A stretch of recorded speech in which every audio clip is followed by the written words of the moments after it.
4:02. So let's stand and do the Pledge of Allegiance.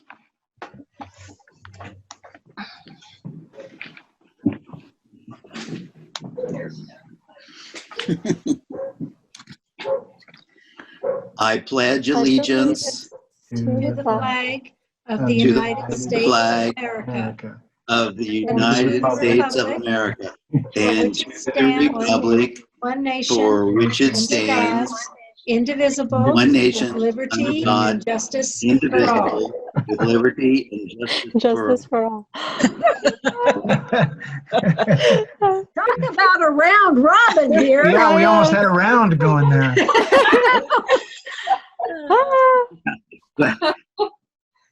Well, it's the audio, the bandwidth and the audio raising havoc with us. Okay.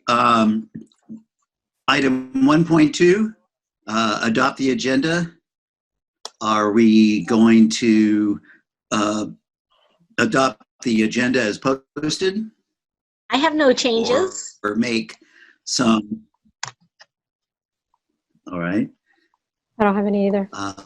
Neither do Rosemary, I. Bianca? No. None? All right. I'll entertain a motion to adopt the agenda as posted.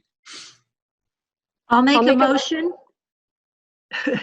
to adopt the agenda as posted. I second the motion. It's been moved and seconded. All those in favor signify by saying aye. Bianca? Aye. Rosemary? Aye. Motion carries. The agenda is adopted as posted.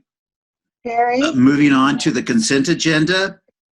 Yes. Jerry, hold on. Linda's Oh, calling. and I also Jerry? approve. Thank you. Yes, Linda.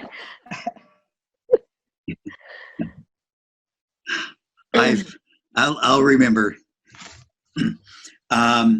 Moving on to the consent agenda. 2.1 is consideration of approval of warrants and payroll for Northern United Humboldt Charter School.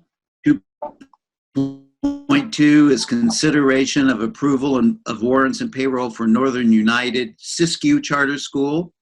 2.3, consideration of approval of minutes from the March 19 board meeting. 2.4, consideration of resignations, hires, leaves, and change of assignments. 2.5, consideration of approval of Williams Uniform Complaint Quarterly Report for Northern United Humboldt Charter School. And 2.6 is consideration of approval of Williams Uniform Complaint Quarterly Report for Northern United Siskiyou Charter School. Are there any questions or clarifications? I have one question If on not, all right. 2.4 under the resignation, hires, leaves, and change of assignments. What is Mark Waterman's new assignment? He added janitorial services for the resource center and the admin wing. Aha, okay. In addition to what he was already His doing? aid and his food service.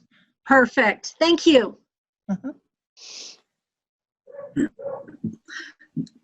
Good call, Rosemary, because I picked up on that as well. I was like wondering, what's Mark doing now?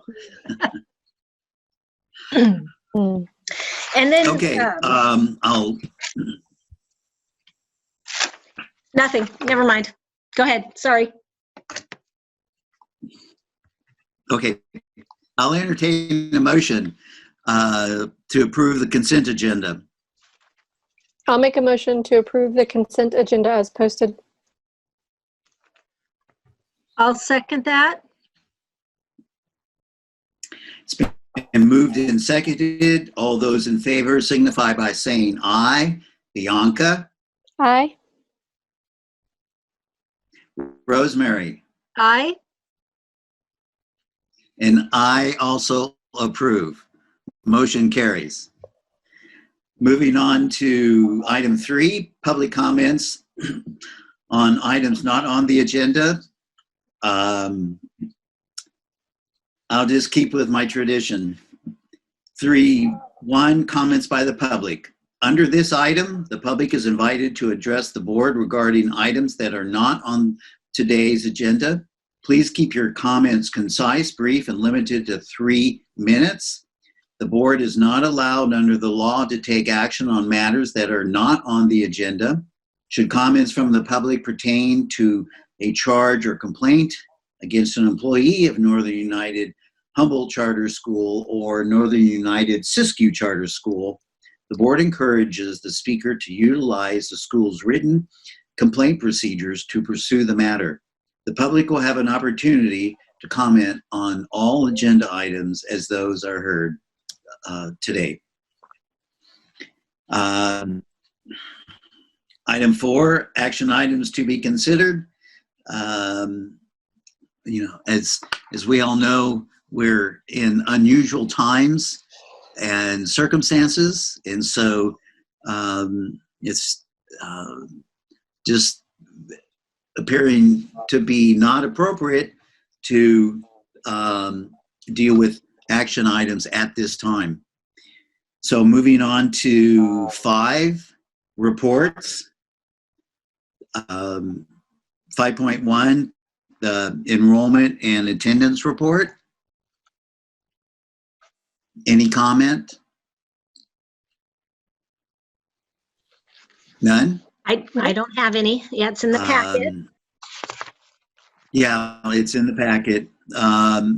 The same goes for 5.2, the financial report for both Humboldt Charter School and Siskiyou Charter School.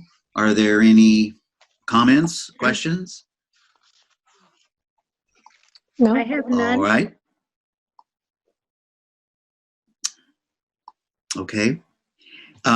Moving on to 5.3, the director's report. And I don't have a very lengthy report. A few things I wanted to share, though. First, I wanted to commend everybody, not just those of us who are here right now making this meeting happen digitally. I think that this is pretty exciting that we're able to continue business, during these times.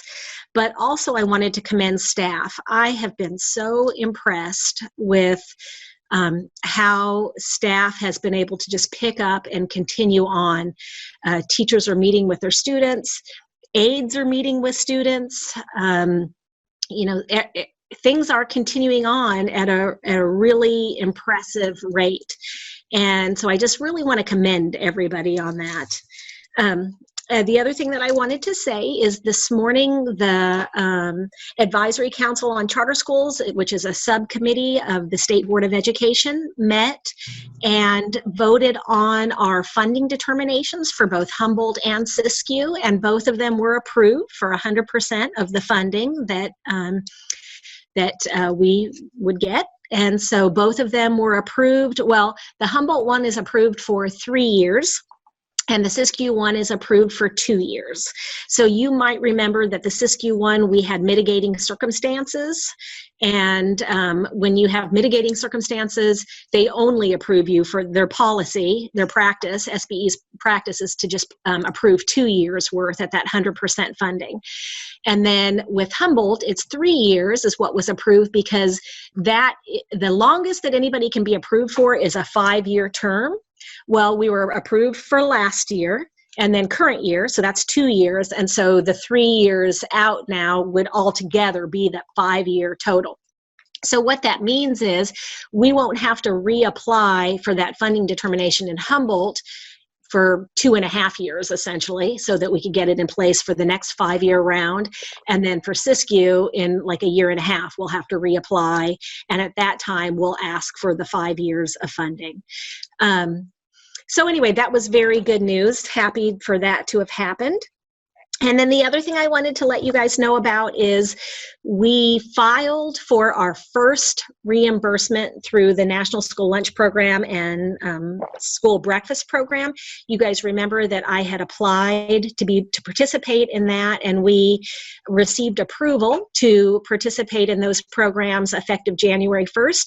And so March 31st, I think that was right, Linda, was the deadline to apply. They give you a couple months to get the reimbursement application in. So for the month of January, ending January 31st, you had to apply for reimbursement by March 31st. So we applied for January reimbursement. So now we get to work on the next one, which would be for February. And so for that first round of reimbursement, we only did reimbursable meals on the Humboldt side, not the Siskiyou side, and it was approximately $3,000 or so. Linda, I don't know if you remember the exact amount, but that's the reimbursement amount for the month of January. So I'm assuming February will be about the same. March will be a little different because it's only a partial month that we offered reimbursable meals before the facility closures happened.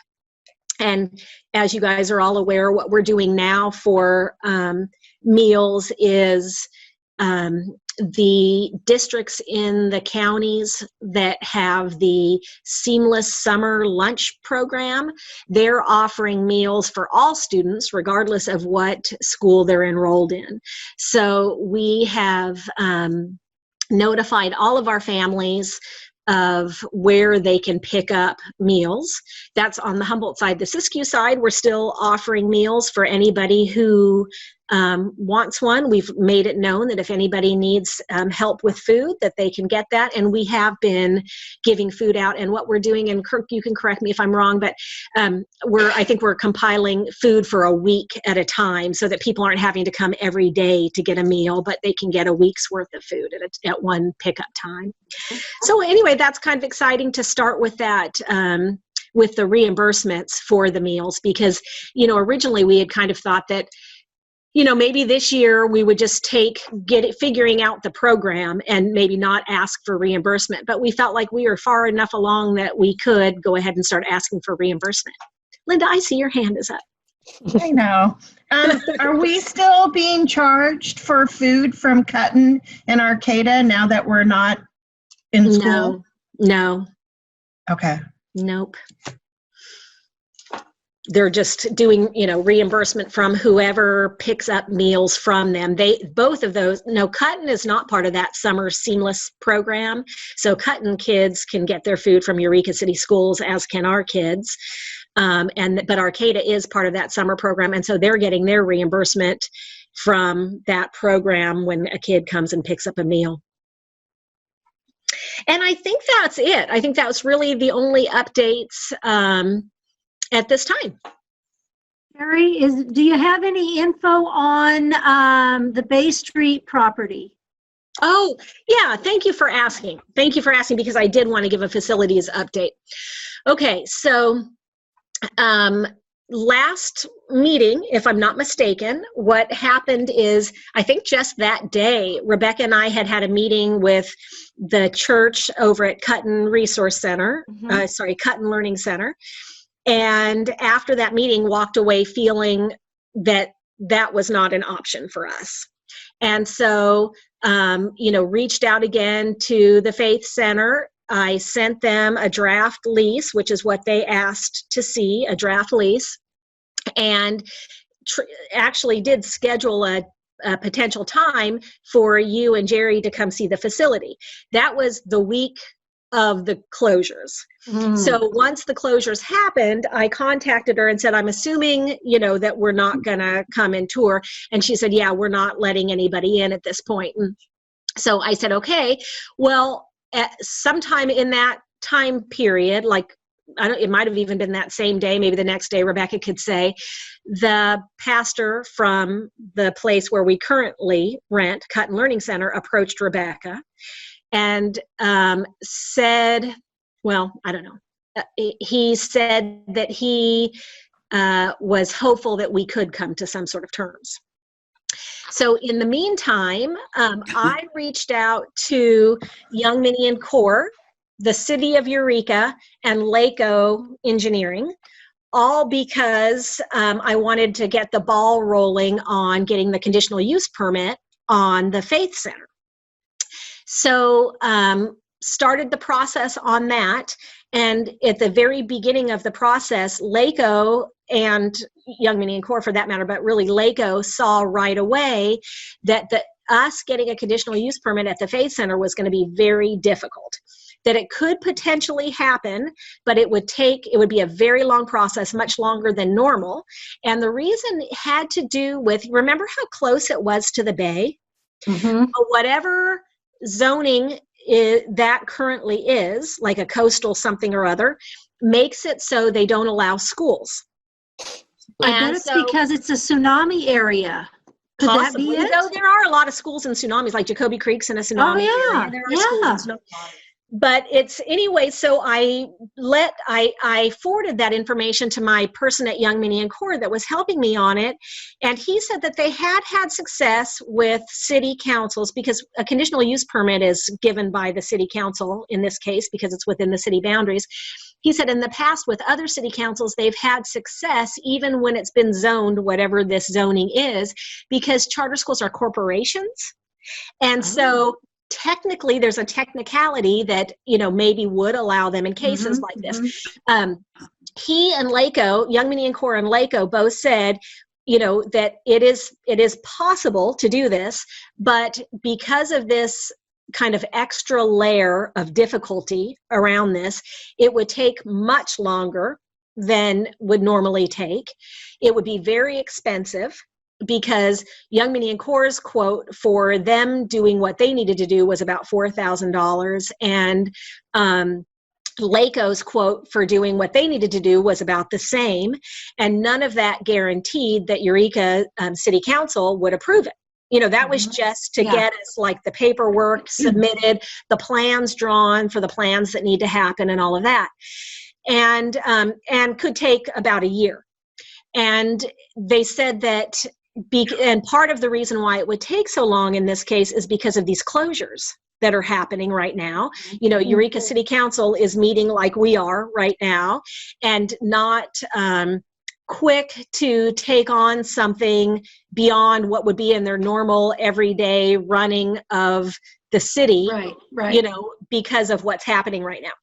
So, like I said, because this happened about the same time that the pastor across the street approached Rebecca again, saying, it's in our best interest. It's in the best interest of all of the families if we work this out and try to make something happen. Rebecca and I had a conversation about it and decided that she would reach out to him and start negotiating with him again for us to stay at Hutton Learning Center. So he presented to Rebecca kind of some preliminary thoughts he had on what another lease there would look like. He would like us to do longer than a 1-year lease. And I think his thought is probably to increase the rent somewhat. He looked into what the going rate of property leasing is, and I think he said $1.75 a square foot is what his estimate was.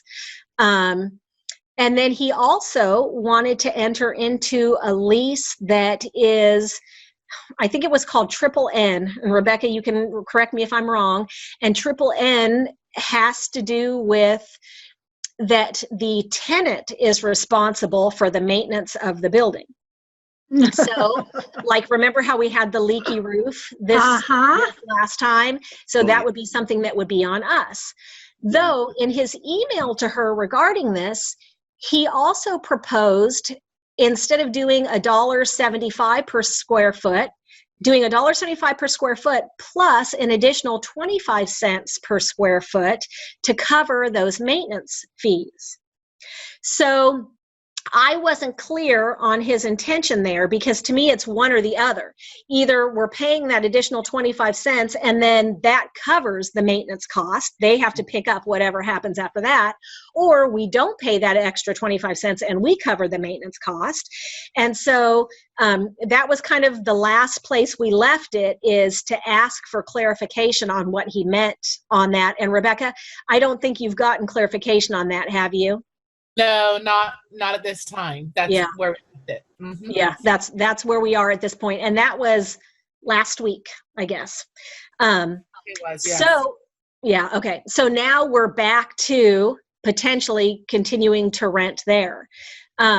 In the meantime, we can continue to pursue the Faith Center, but, you know, ultimately, Rebecca and I feel like that's a lateral move, meaning it's not really any better than what we have. It's not bigger. It's a newer building, and therefore probably the facility is better kept up, a little nicer than, you know, how the one across the street is kept up.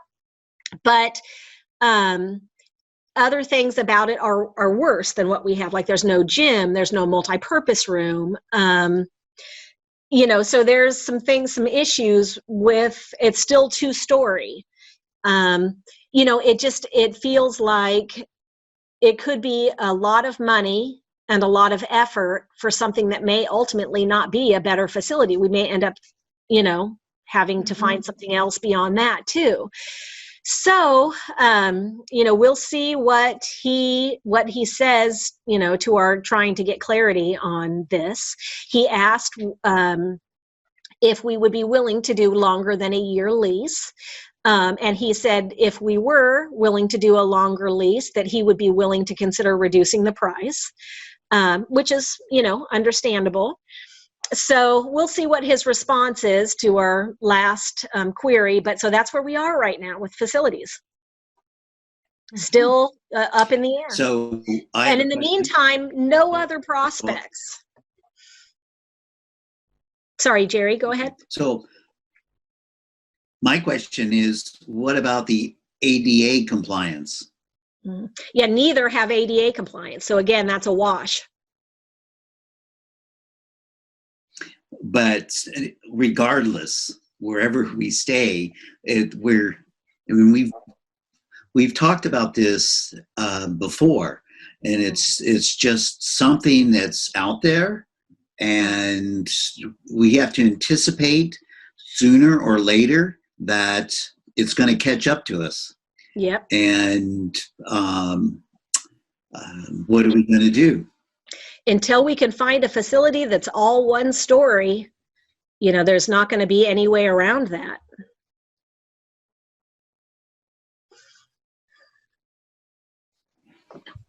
All right.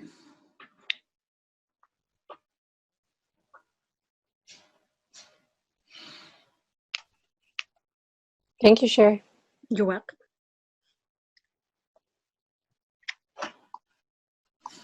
Anything else? That's it. That was all I had for our report.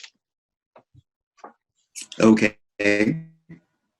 Well, thank you. Thank you very much. 5.4, the Northern United Humboldt Charter School report. We can see it, what was presented. It's in our packet. Julie, is there any additional thing you'd like to say? Or Rebecca? Yeah, it was Rebecca. Rebecca gave this month's report, so. I think we were just trying to highlight all the unique, awesome things that our staff is doing, and I'm pretty sure I added all of it in the report. Okay. Any questions, Bianca, Rosemary? No? Nope, I appreciate the details. Right.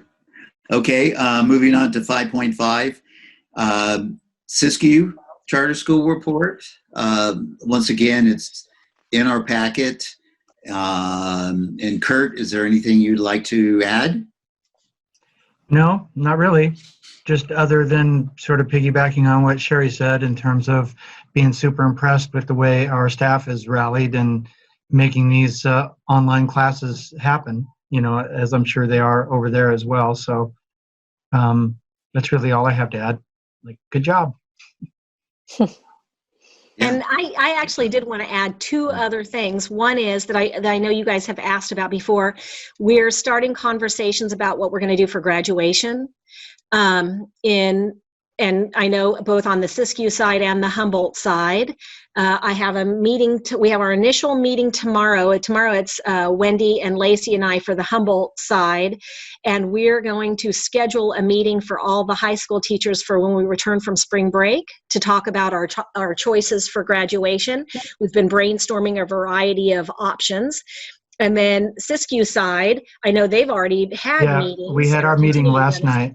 We had our meeting last night, and really are just sort of planning just like we're going to be doing it in the theater, but we're also trying to just come up with other ideas for either other venues that might end up being open or just other creative ways to make it happen, like at a park or something where everybody's sitting outside kind of separated from each other or something like that. I don't know. We're still trying to make something happen. Yeah. And then the other thing we're working on in both schools is our grading and credit awarding for the rest of the year. That's a big topic of conversation because, the state has given some guidance. CDE gave guidance on the expectations or things to consider for how schools grade assignments for the rest of the year and how we're going to award credits for high school students. And one of the key points that they said, that CDE said, is students should not be harmed in any way. So kind of a hold harmless approach, meaning no one could get a worse grade than what they had at the time the closures happened. Because from the time the closures happened till the end of the school year, there are so many extenuating circumstances. There's so much anxiety. There's so many things to consider. There's an equity issue with students. And so the state has been very clear on their guidance that no student should be harmed because of this. So, but the idea of how students are going to be graded, that the state's being flexible in that. They have said we have the option of doing a pass-fail type situation or a credit, no credit, or a modified grades like say an A through C range or an A through D, so that nobody gets an F essentially. All of the universities, the UC system, the CSU, and a lot of other universities throughout the country have agreed to accept pass, fail, credit, no credit. They've agreed to accept those things for our seniors who are graduating.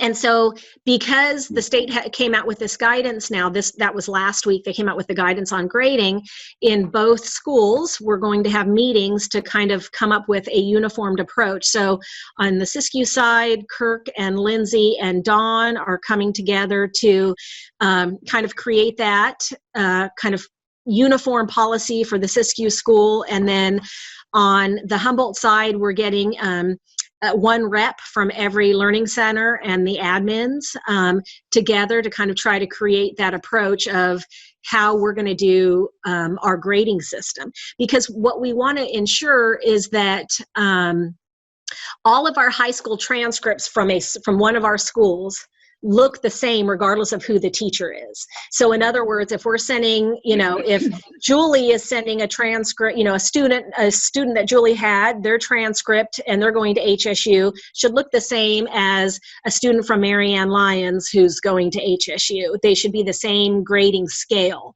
And so we're developing that scale the week after spring break is when we're going to meet to do that. So those were just two other things that I thought that I wanted to mention. Okay.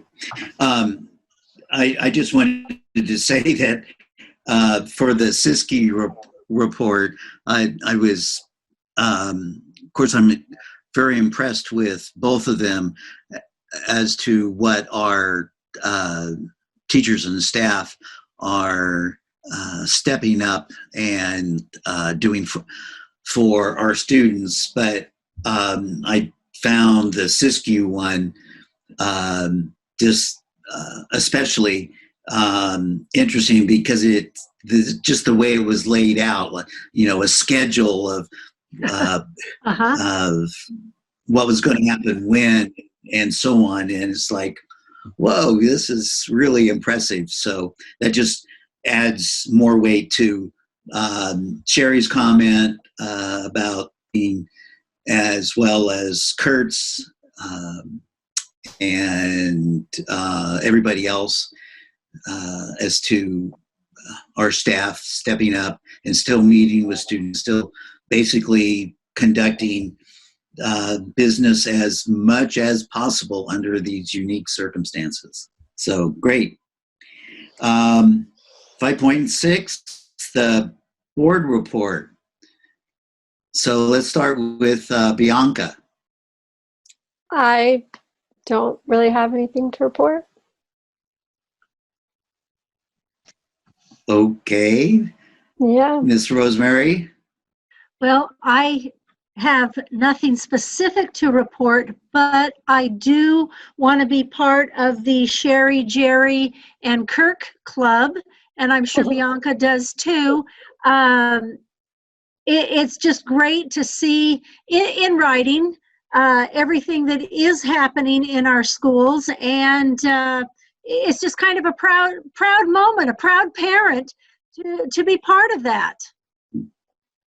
Well, what's interesting is that we've actually been doing this for 10, 12 years. I just want to say that our distant learning, this is nothing new to Mattoll Valley Charter School, but what we were before. And, we had Blackboard courses being taught all over the county.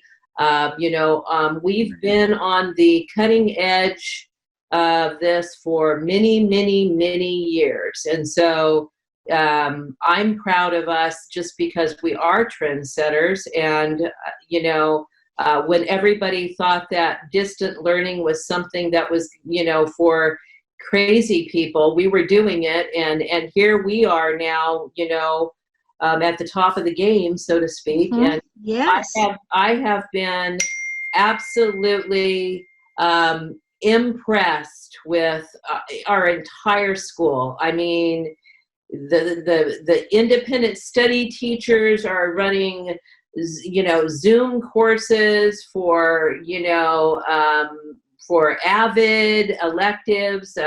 You've got Kirk over there running courses. You have all of our centers running courses. I mean, and then now we have our counselors that are on holding groups meetings for kids that are in trauma. So, we are running the gamut, and I think that we're amazing. I think we're amazing, and I'm so proud of us. I agree. Trendsetters leading the way. Kudos to you all.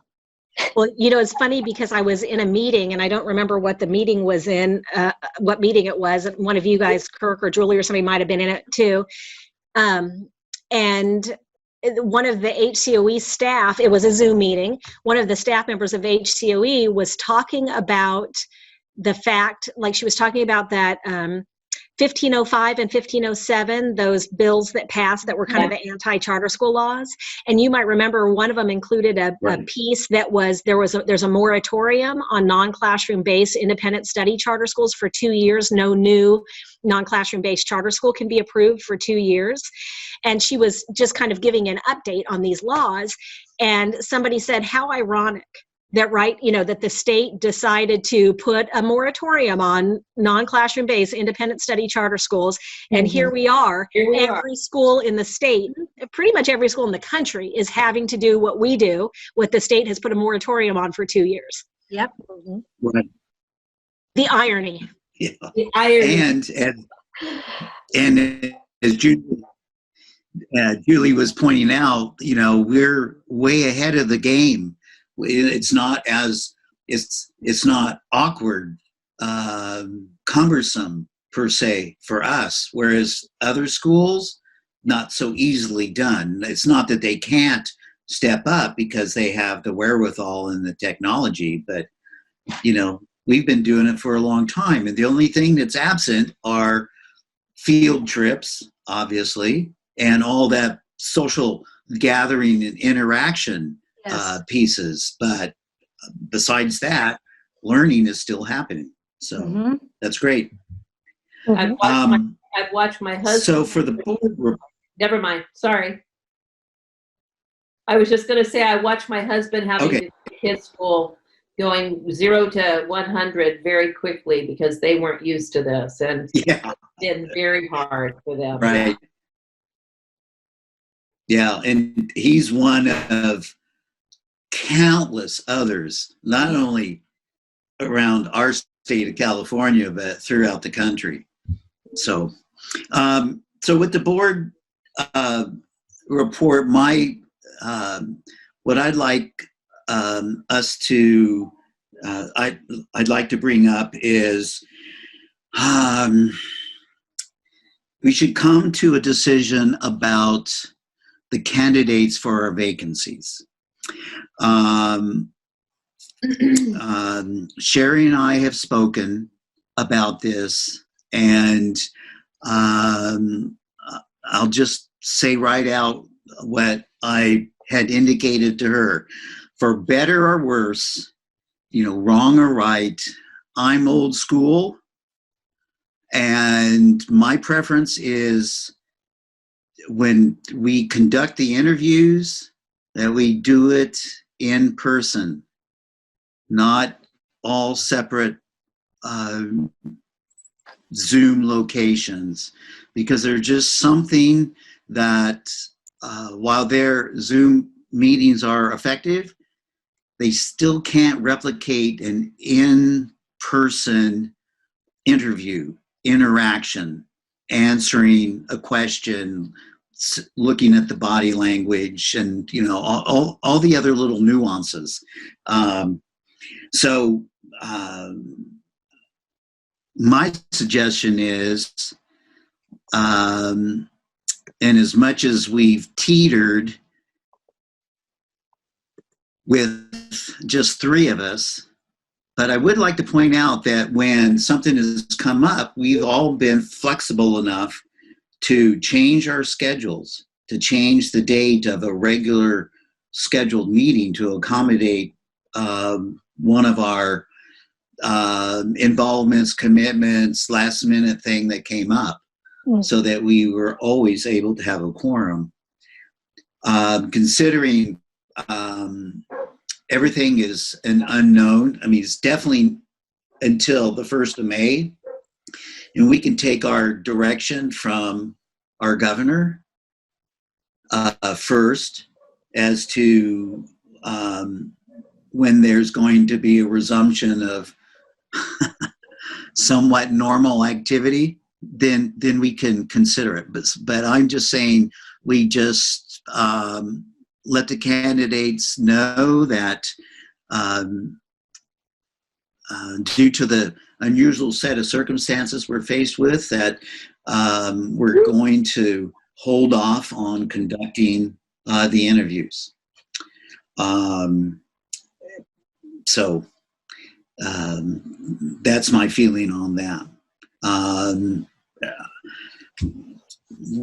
Anybody else have any thoughts?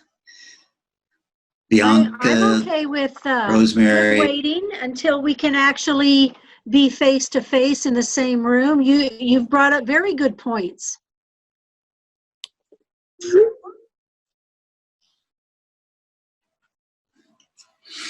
Ms. Bianca?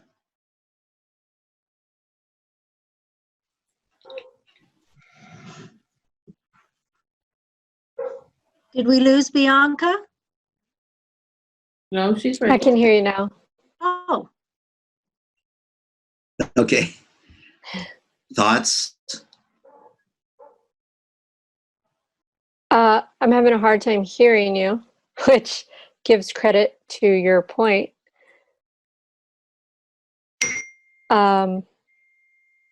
So I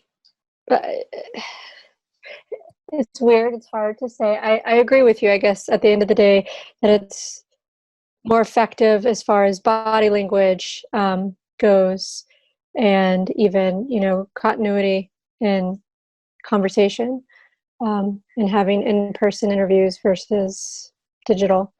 And so perhaps we can talk about what that looks like in May, as far as holding a meeting where we are all together. Yeah, so I guess I support your opinion, Jerry. Thank you.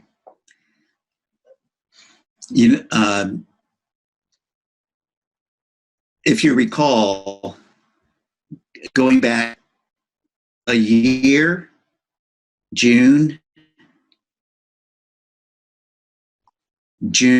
is when Bianca, you came to Humboldt.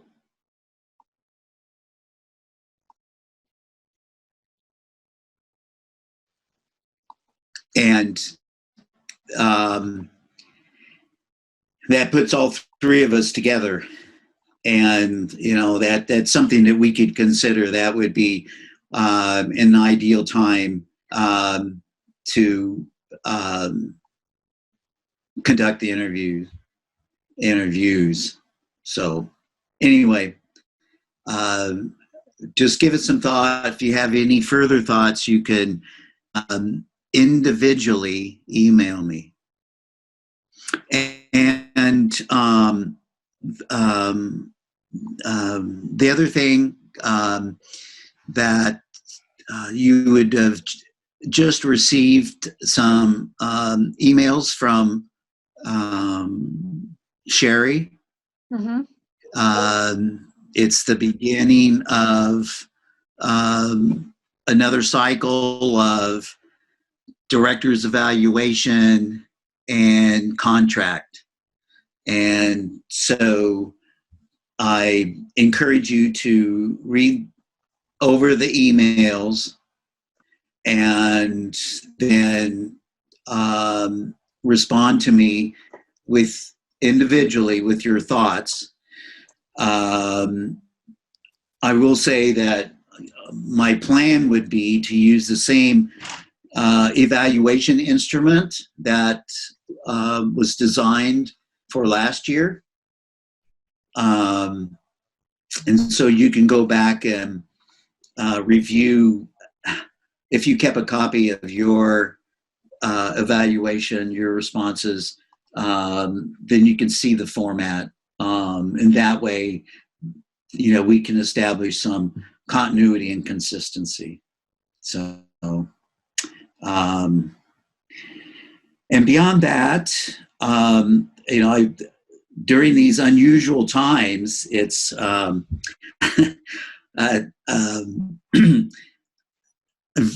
Sherry and I have joked about the fact that she's losing track of which Zoom meeting she's had. She's always Zooming.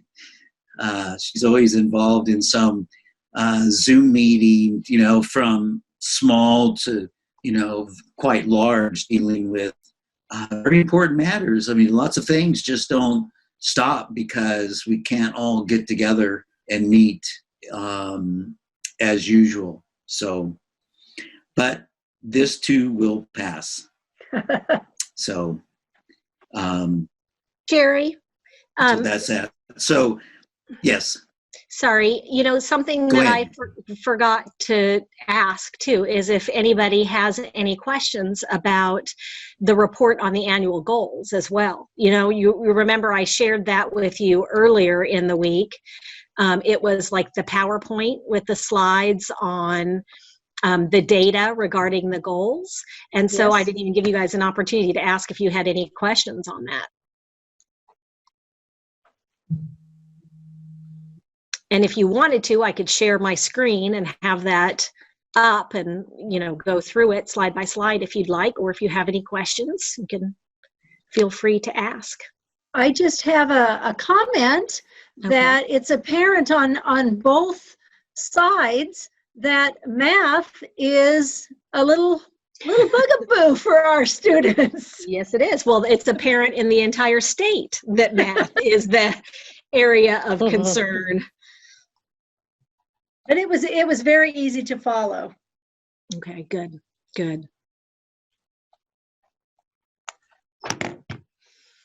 Bianca? No, I didn't have any questions on it. No questions. I appreciate the different ways that all of the data is presented.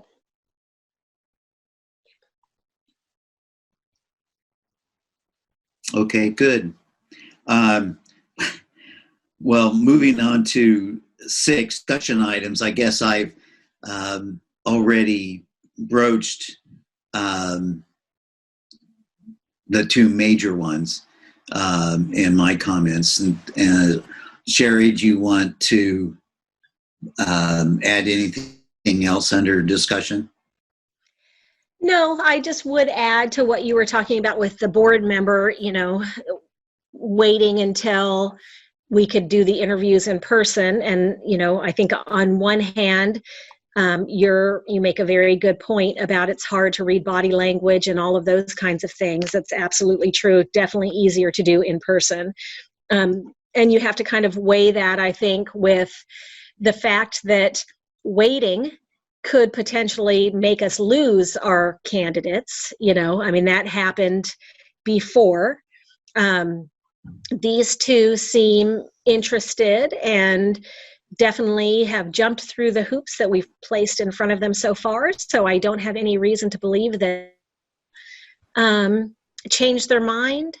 But, I think that that's just something that has to be balanced. And also, I think, Jerry, another piece of that balance that you mentioned is the fact that because we've been having 3 board members, and so far that's been okay, in that we haven't had any issues with having a quorum, we do run that risk.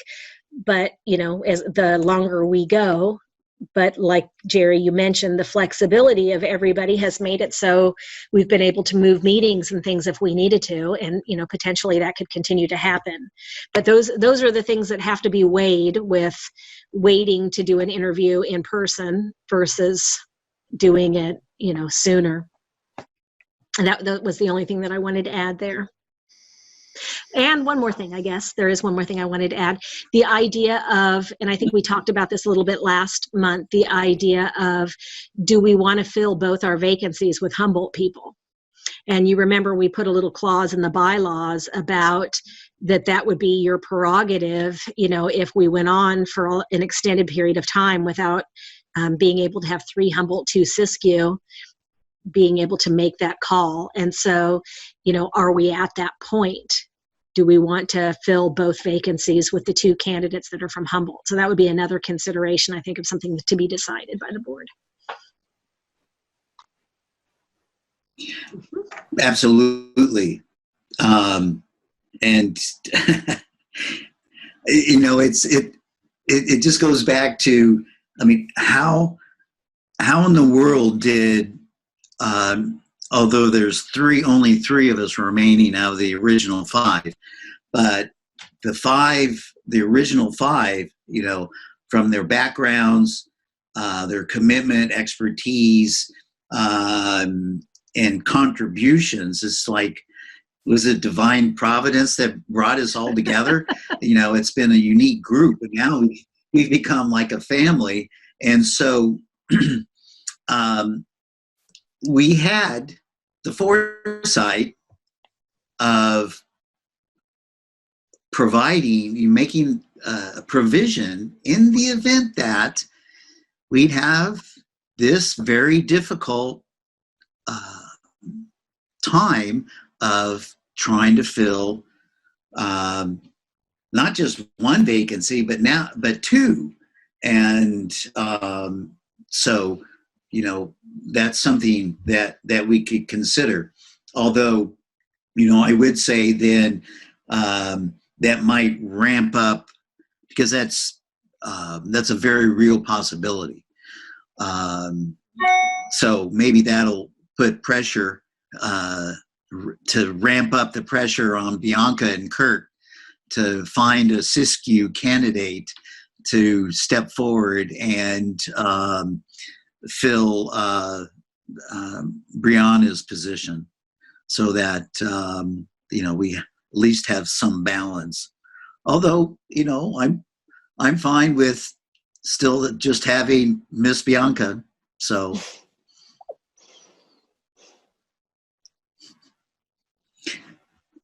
So anyway, any other discussion items? Oh. All right, well, moving on to 7, the next board meeting. 7.1, possible agenda items that are listed, field trips and fragrance policy. And of course, all those are dependent upon a resumption of normal, regular activity. Future agenda items would be director's evaluation, director's contract. There's a couple other items too that I know of, and one is we have a parent who is interested in enrolling their student next year in TK, transitional kindergarten, and their birthday falls 3 days shy of the TK window.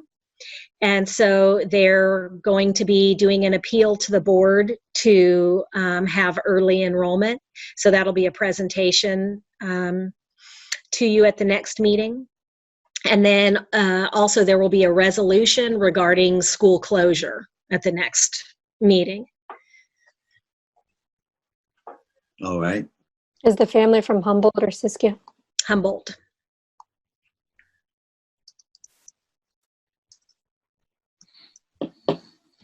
And then the date of the next meeting, we have the May 14th date on there, but we will be having a special board meeting in April. And so some of those items that we just listed may be at that April special board meeting as opposed to that May meeting. And the date of that special April board meeting, I'm thinking that we'll probably decide this evening after our closed session with legal counsel. Right. I was going to bring that up, that looking ahead there at the next board meeting date, we'd already previously talked about a special board meeting, but that's contingent upon the closed session issues where we'd have to, we, the board, would have to take action.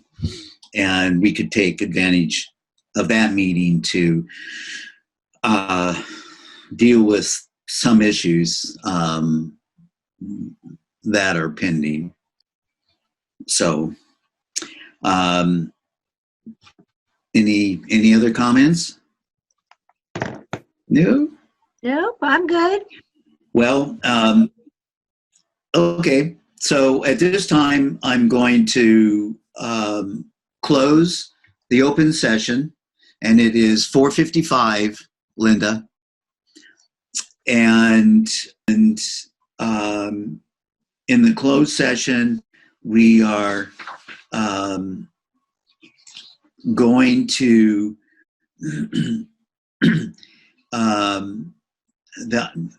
the item on the agenda in closed session is a conference with the legal counsel, our existing litigation of a due process complaint case. Those that'll be in closed session will be board members, Sherry, our director, the legal counsel, and will Julie, not Julie,